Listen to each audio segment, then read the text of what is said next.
Hey, good morning there, church. It's a pretty sky today. Not a lot of color, but just pretty with the clouds. A quick thought from today's one-year Bible reading. Now let's go 2 Kings chapter 25. And there we read about King Jehoiachin. And he was, again, one of these wicked kings. There's so many of these wicked kings. But he was the one that fell to the Babylonians. The Babylonians attacked the kingdom of Judah and carried everybody off into captivity, including King Jehoiachin. His eyes were put out. He saw his sons put to death in front of him. And then he went into Babylonian captivity.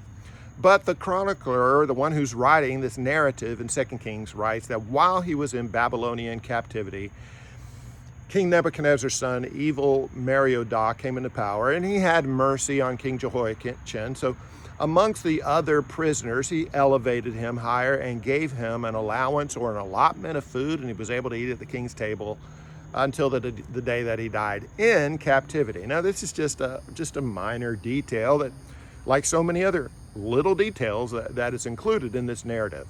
However, back around 1913, an archaeologist uncovered some cuneiform clay tablets in the ancient city of Babylon. These cuneiform tablets recorded some of the names of the prisoners of King Nebuchadnezzar and later on of his son and how they were treated. These cuneiform tablets from Babylon record the name of King Jehoiachin of Judah, that name and of where he had been king. They also record the daily allowance or allotment of oil and food for him and how it was more than the other prisoners in captivity received. This simply confirms this particular detail in the biblical narrative with archaeological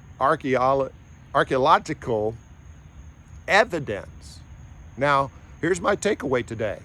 This happens so many times in the Old Testament and even more so in the New Testament, like the narrative of Luke and the book of Acts that we're reading in the New Testament. And part of what this means is that if the Bible can be confirmed in its historical narrative, those things that can be confirmed are confirmed over and over and over as true, then it is far more likely that the metaphysical parts of the Bible, the supernatural parts of the Bible that can't be confirmed because miracles are non-repeatable, are that much more likely to be true. What you and I believe is true. My archaeological friends, God loves you, and so do I.